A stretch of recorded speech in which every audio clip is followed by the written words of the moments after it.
नमस्कार साथियों, मैं प्रवीण कुमार खरे एक बार फिर आप सभी के बीच सोशल मीडिया के माध्यम से युवा कांग्रेस की आवाज़ को बुलंद करने के लिए रोजगार दो अभियान के तहत अगली कड़ी में आपसे बात करना चाहता हूं।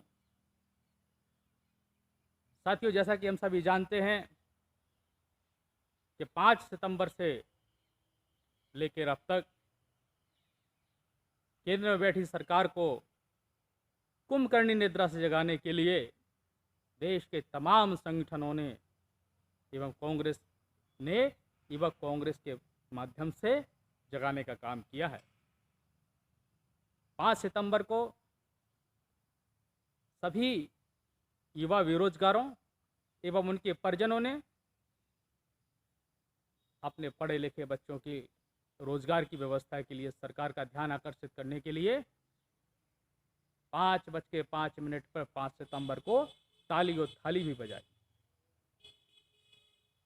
कल 9 सितंबर को पुनः युवा कांग्रेस के आह्वान पर पूरे देश के अंदर कांग्रेस ही नहीं, सभी दलों ने, सभी सामाजिक संगठनों ने, सभी सामाजिक संस्थाओं ने, सभी बेरोजगार युवाओं ने एवं उनके परिजनों ने 9 सितंबर को रात 9:09 पर अपने घर की बत्ती बुझाकर, टॉर्च, दिया और मोबाइल की फ्लैश लाइट जलाकर एक देशव्यापी जो मुहिम छेड़ी है, उससे उम्मीद करता हूं सरकार अपनी चिर निद्रा से थोड़ा बाहर आएगी।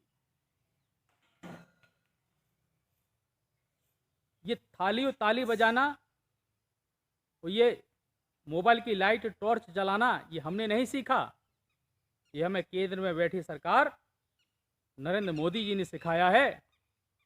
उन्होंने तो अपनी नाकामी को छुपाने के लिए इन सब ताली बजवाई, थाली बजवाई, दीपक जलवाए, टॉर्च जलवाए, मोबाइल की फ्लैश लाइट जलवाई, लेकिन हम कोई नाकामी छिपाने के लिए नहीं, हम केंद्र में बैठी सरकार को उनकी जिम्मेवारी का बोध कराने के लिए उन्हीं के कार्यक्रमों का आयोजन उन्हीं के माध्यम से कर रहे हैं, ताकि केंद्र में बैठी सरकार ये समझ ले कि जिन मुद्दों को लेकर वो पूरे देश का ध्यान भटकाना चाह रही है, इसको पूरा देश का युवा भी देख रहा है, पूरे देश के सामाजिक चिंतक भी देख रहे हैं और पूरे देश के सामाजिक क्षेत्र में काम करने वाले संगठन भी देख रहे हैं। साथियों, आह्वान करता हूं आपसे, यदि हम आज इस मुहिम में नहीं जुड़ेंगे तो आने वाली पीढ़ी आपसे सवाल करेगी और आपके पास कोई जवाब नहीं होगा। जब देश के अंदर भीषण संकट था बेरोजगारी का, तो हम घर से बाहर नहीं निकले। क्या जवाब देंगे हम आने वाली पीढ़ी को? मेरा आप सभी से अनुरोध है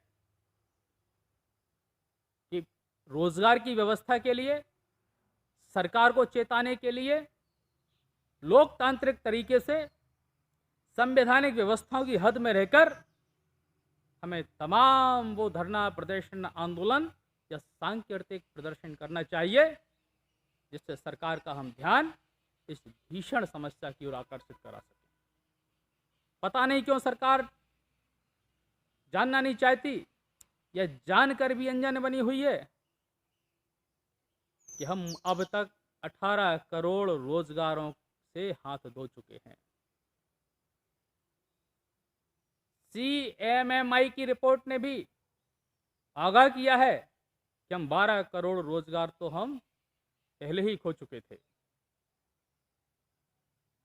उसी की एक रिपोर्ट आई है कि जुलाई से मई से लेकर अब तक हम 50 लाख से लेकर 1,80,00,000 रोजगार से हमारे युवा साथियों को हाथ धोना पड़ा।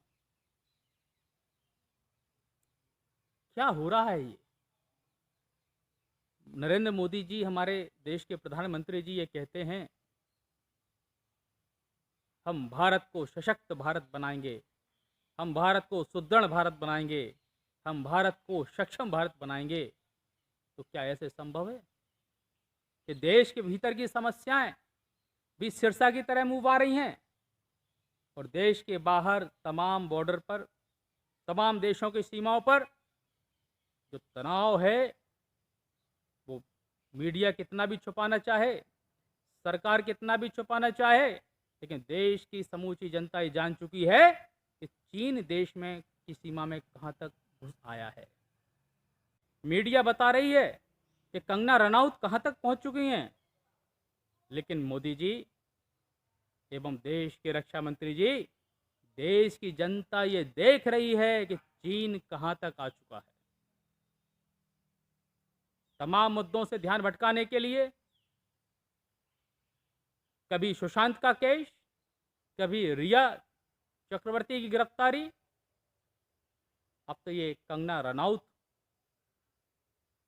में पूरा मीडिया उलझा के रखा है, पूरे देश का ध्यान रखा के लगा है। हमें यह समझना चाहिए कि विभिन्न प्रदेशों में सरकार से बाहर होकर भारतीय जनता पार्टी सत्ता में पुनः वापसी के लिए तमाम तरीकों का इस्तेमाल कर रही है, तमाम तरीकों का इजाद कर रही है। चाहे मध्य प्रदेश में ज्योतिरादित्य सिंधिया जी के माध्यम से सरकार में वापसी चाहती हो, चाहे महाराष्ट्र में कंगना रनौत की वजह से सरकार में वापसी का सपना देख रही भारतीय जनता पार्टी की सरकार को इस वक्त बेहद शर्मिंदगी महसूस करनी चाहिए कि हमारे देश से 18 करोड़ रोजगार गायब हो गए हैं, जिसमें 8 करोड़ तो वो व्यक्ति हैं जिसमें केवल आजीविका एक ही व्यक्ति लाता था, तब घर में चूल्हा जलता था। उनमें से 1/3 ऐसे लोग हैं जिसमें मध्यम वर्गीय परिवार को बिलोंग करते हैं। क्या उनकी आमदनी का जरिया और कोई है? नहीं है। सरकार के पास सभी आंकड़े हैं। और साथियों, अगले एपिसोड में, अगले वीडियो में हम कंगना रनौत और केंद्र की भाजपा सरकार के इस संयोग और प्रयोग के बारे में विस्तृत बात करेंगे। इसी बात के साथ मैं अपनी वाणी को विराम देता हूं। जय हिंद, जय जगत, जय कांग्रेस। नमस्कार साथियों।